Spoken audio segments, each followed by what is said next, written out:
All right, hello everyone. This is section 7.2 titled Sampling Proportions. So our learning targets for this section are you should be able to calculate the mean and standard deviation of the sampling distribution for a sample proportion p hat and interpret the standard deviation. Determine if the sampling distribution of p hat is approximately normal. Calculate the mean and standard deviation of the sampling distribution of a difference in sample proportions, p hat 1 minus p hat 2, and interpret the standard deviation. Determine if the sampling distribution of p hat 1 minus p hat 2 is approximately normal, and if appropriate, use the normal distributions to calculate the probabilities involving p hat or p hat 1 minus p hat 2. So the sampling distribution of p hat, the sampling distribution of the sample proportion p hat describes the distribution of values taken by the sample proportion p hat in all possible samples of the same size from the same population. There's no difference here than our normal sampling distribution, right, where it's every possible sample of the same size. However, it's just specific about p hat. So after you take your sample, you're finding the proportion of something from that sample. So again, it'd be very hard to find a true sampling proportion or sampling distribution. So instead, we do an approximated sampling distribution similar to that of our pennies activity. That was an approximated one because it's just not realistic to get every possible sample out there. So here is the approximated sampling distribution of the sample proportion of pennies from the 2000s in 50 samples of size 20 from the population of pennies. So basically, you took samples of size 20, found the proportion that are from the 2000s, and they did that 50 times. So each one of these p hats instead of dots, they're to show that these are sample proportions here. By the end of the section, you should be able to anticipate the shape, center, and variability of distributions like this one. So here is the sampling distributions of p hat for some different situations. So we are using, this is sample proportion, based on the proportion to the true proportion to be 0.1 and our sample size to be 25. So the top all have sample sizes of 25 and the different proportions 0.1, 0.5, and 0.9. Down below, the sample sizes have all gone up to 100, and now we're at 0.1, 0.5, and 0.9 for p. All right. We'll probably come back to this picture, but some things to notice, right? Well, let's see. So those are just things to observe here. So when n is small, we'll stay up here. N is 25. You see how this distribution is skewed right. This one's more symmetric, and this is skewed left. Right? But when our n goes up to 100, we have almost a symmetric curve, a symmetric curve, and a symmetric curve. All right. So what that means is when n is small and p is close to 0, the sampling distribution of p hat is skewed right. So p is 0.1, n is 25. All right. However, when n is small and p is close to 1, p is now 0.9, the sampling distribution is skewed left. If my n is small,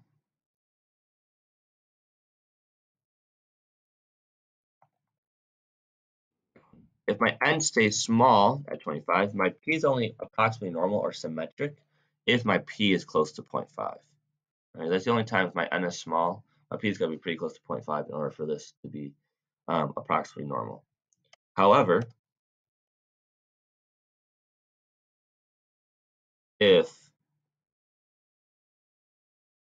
I increase my sample size, so my sample size is 100, it doesn't matter what my proportion was, they're all approximately normal. All right.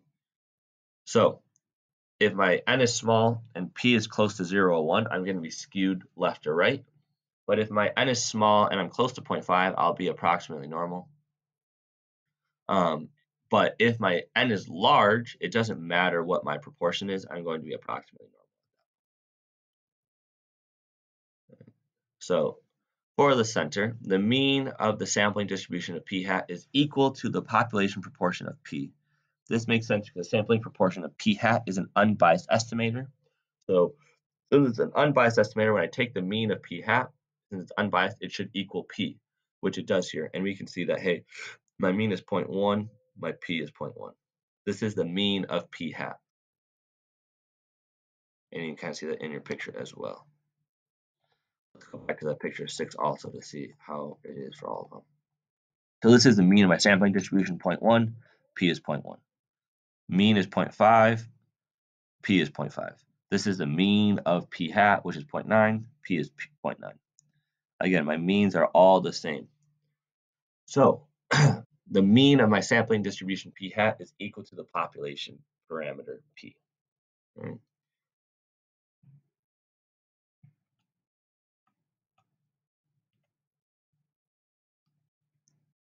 Now, for variability, the value of p hat or sigma p hat depends on both n and p. For a specific sample size, the standard deviation of p hat is larger for values of p close to 0.5 and smaller for p close to 0 or 1.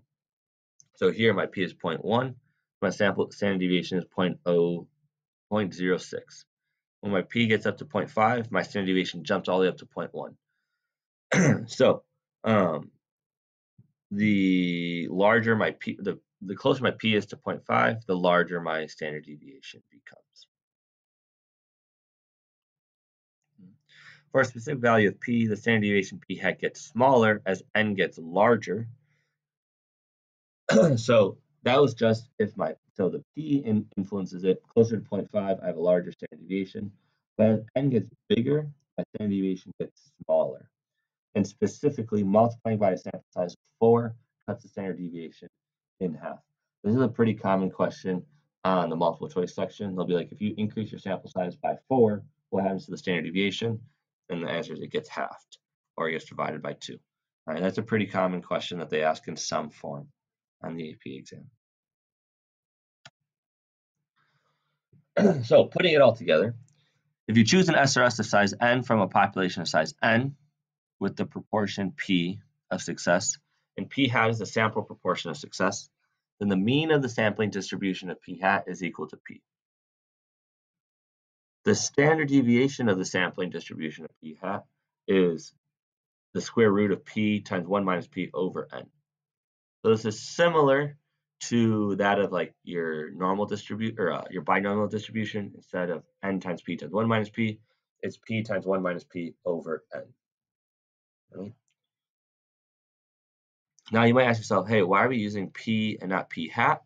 Well, because there's a lot of p hats out there for the sampling standard deviation, and the whole point of the sampling distribution is we assume p to be true. So we know what p is, so that's why we're going to use p to help us out with finding the sigma, the sigma of p hat. Now, we can only use this if the 10% condition is satisfied, and that means that my sample size is less than 10% of the population, because the value of p hat measures it. Oh, sorry. So this has to be satisfied. Now, it almost always will be. Okay. The only thing to keep in mind, you might not know how big your sample or your population size is, but it might just say at a large high school or adults in the U.S. All those things you can assume those are very large, and based on your n, you can kind of dictate from there. So it might not give you the exact size of the population, but it'll give you a way to decide. Right? And then the value of sigma p hat, or the standard deviation of p hat, measures the typical distance between a sample proportion p hat and the population proportion, which makes sense because your standard deviation of your sampling distribution, each data point or each point on your sampling distribution is a p hat. So the standard deviation measures how far that p hat is from p, but p is just the mean of your sampling distribution. So it really just measures how far away that p hat is from your center of the sampling distribution, which is p, the mean of p hat, which is p.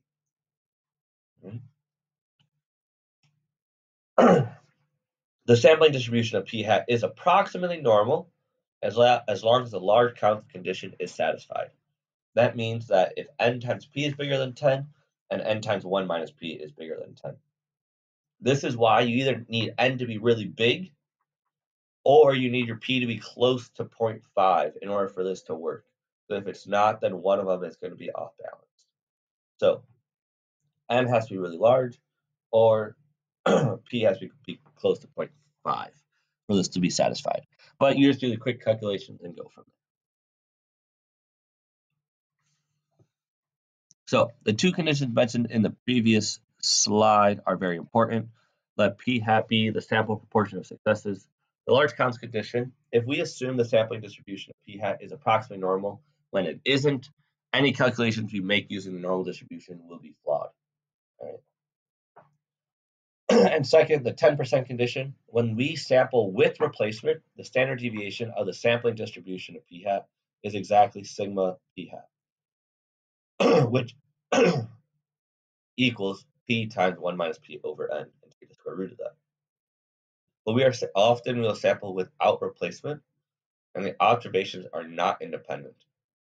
The actual standard deviation of the sampling distribution of p hat is smaller than the value given by the formula. If the sample size is less than 10% of the population size, that difference is there's basically no difference, so it is okay to use. So that's why we always just have to check that 10% condition.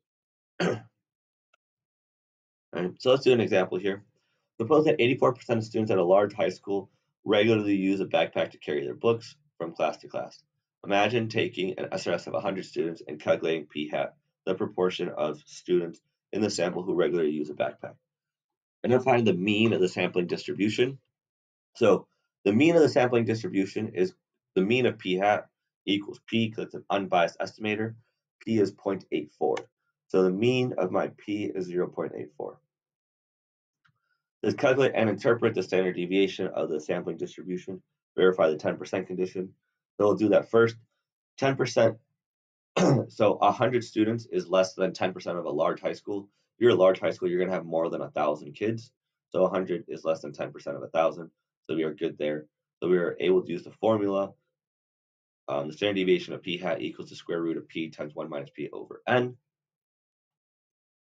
So if I do that on my calculator, I would just do 0.84 times 0.16 divided by 100, take the square root, and there we go. And now, in order to interpret this, in SRSs of size 100, the sample proportion of students who regularly use a backpack will typically vary by about 0.0367 from the true proportion of P, which is 0.84. At the beginning of the year, you used to say from the mean of the sampling distribution is that true proportion. So that's why we say that's how much it typically varies from the true proportion. And then describe the shape of the sampling distribution. So we're going to check n times p and n times 1 minus p. So 100 times 0.84, that's 84, and 100 times 0.16 is 16. So since 84 and 16 are both larger than 10, the sampling distribution of p hat is going to be approximately normal. All right. Now, this is really important because then if I know the sampling distribution is approximately normal, then I don't even need to worry about the sampling distribution. I can just go about using the normal distribution because I've said that this sampling distribution is approximately normal. So when the sample size is large enough for n times p and n times 1 minus p to both be at least 10, the large counts condition is met and the sampling distribution of p hat is approximately normal. So in that case, we can use a normal distribution to estimate the probability of obtaining an SRS where p hat. Instead of having to do a full a simulation, instead of having to do a simulation, we can now just use the normal distribution because I don't need to make a simulation. I don't need to make the probability distribution or the sampling distribution. I know it's approximately normal, so I'm just going to use the normal distribution instead. So A polling organization asked 100 or asked an SRS of 1,500 first-year college students how far away their home is. Suppose that 35% of the first-year students attend college within 50 miles of their home. Find the probability that the random sample of 1,500 students will give a result within 2 percentage points of the true value. So right off the bat, I know my mean of p hat is 0.35 because that's what my p is. Now I'm going to assume that 1,500 is less than 10% of all first-year college students, right? There's more than 15,000 freshman college students or 15,000 first-year students in college every year. So that's not a hard assumption. To find my sigma now, I'll do 0.35 times 0.65.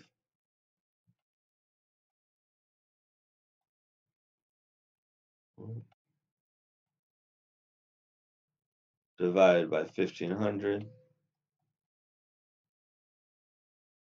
Take the square root. And I'm just going to store this for me. So verified the 10% condition. So I could use that formula for independence. Now I'm going to check the large counts condition. N times P is 520, that's bigger than 10. And N times 1 minus P is 975, so that's bigger than 10. So since both these are bigger than 10, the distribution of P hat is approximately normal. That's the large counts condition. So because of that, I can now use a normal distribution. I want to find out what's the probability of getting a sample or a P hat within 2 percentage points of the true value P. So that's anywhere from 33 to 37%. So there's a few ways to do it. You can use table A, and some of you asked in your last test, hey, how do I get full credit if I use table A? This is how you get full credit. You find your z-scores, 0.33 minus, so x value minus mean divided by standard deviation, and then again, x value minus mean divided by standard deviation, and then you say, hey, the probability of getting a z-score in between these two values equals this from table A. Now, I wouldn't use table A, I'd use the calculator, and I would not even use this. This is a little bit too much. Why calculate your z-scores if you're just going to use your normal distribution? That's just more chances of messing up.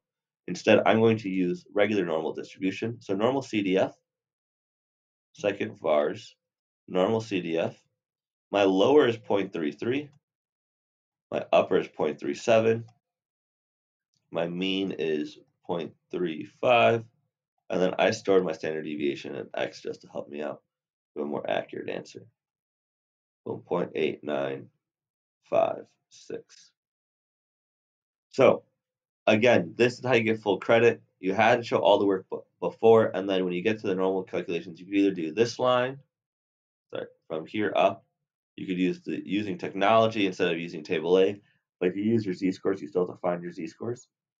Or you can just use normal CDF with your lower and upper bounds. Don't forget to label lower, upper, mean, and standard deviation. Right. Now we're going to talk about sampling distributions for a difference between two proportions. So at school 1, 70% of students did their homework last night. At school 2, only 50% of the students did their homework last night. The counselors at school 1 selected an SRS of 100 students and recorded their proportions that did their homework. And school 2's counselor selected an SRS of 200 students and recorded their proportions. So right off the bat, their sample sizes are different. That's why it's super important that we use proportions and not just values. All right, we don't just use X values here. We have to use proportions. Their sample sizes are different. So here's the information. We got parameter P1, P2, statistic P hat 1, P hat 2, and sample size N1, N2.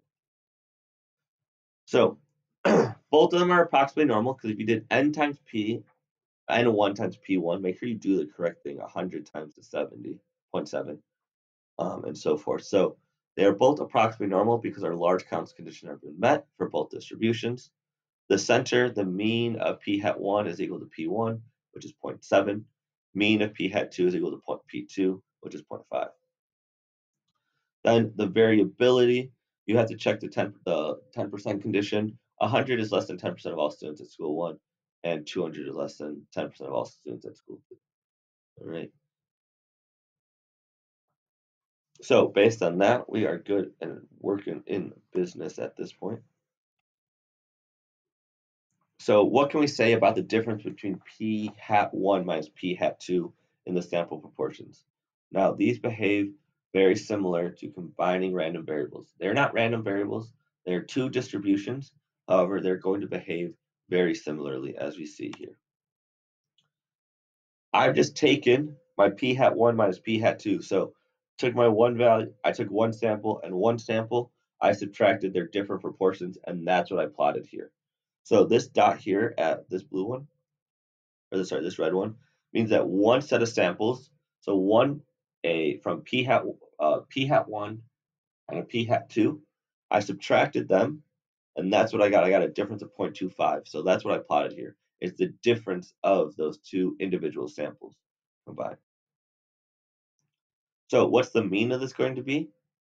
Well, it's just going to be P1 minus P2, which is 0.2. All right, because it would be P hat 1 minus P hat 2. Find the mean of that. Like I said, means behave the same way. You just subtract them.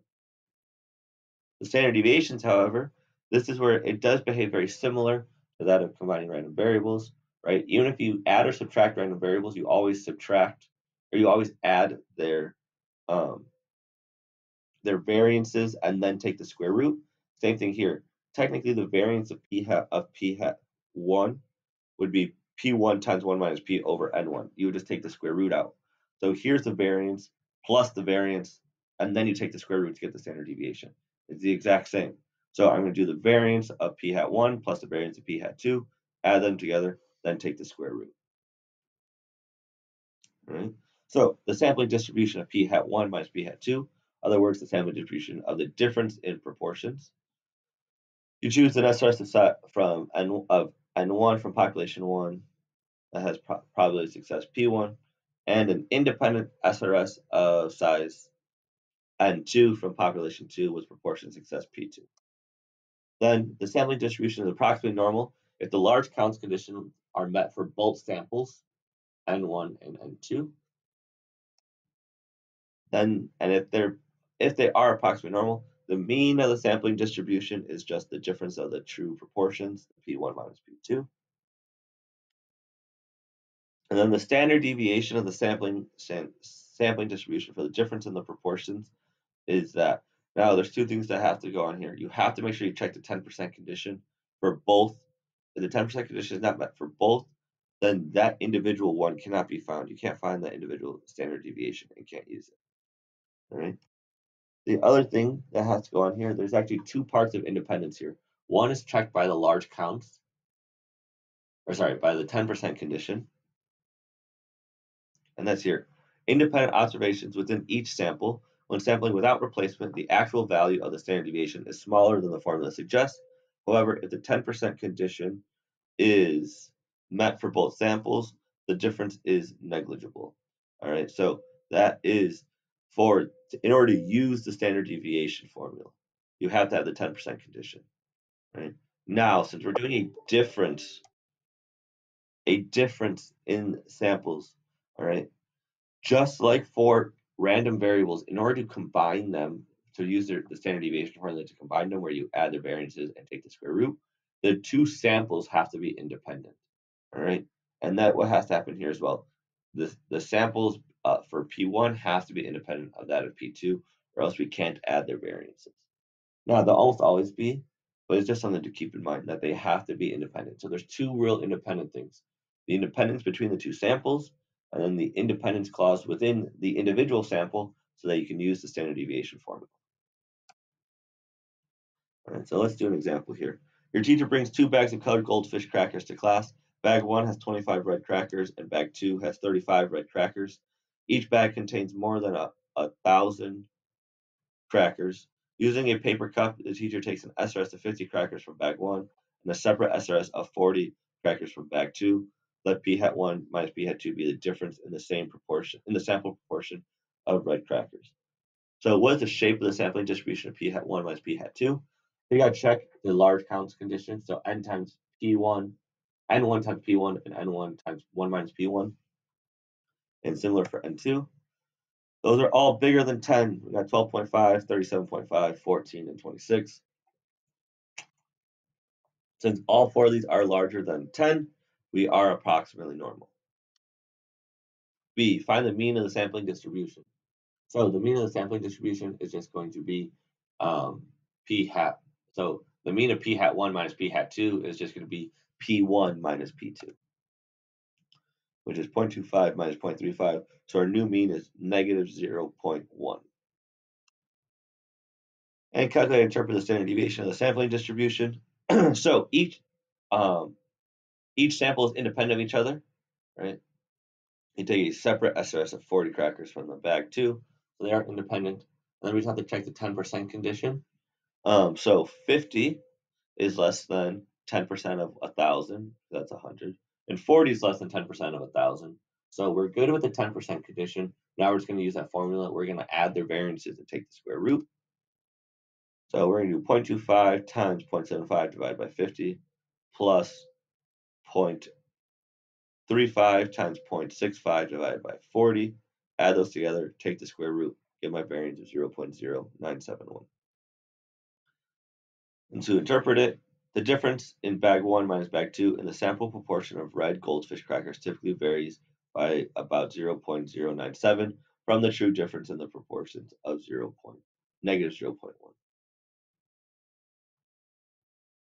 Alright, so D, estimate the probability that the proportion of red crackers in the sample of bag 1 is greater than the proportion of red crackers in sample 2.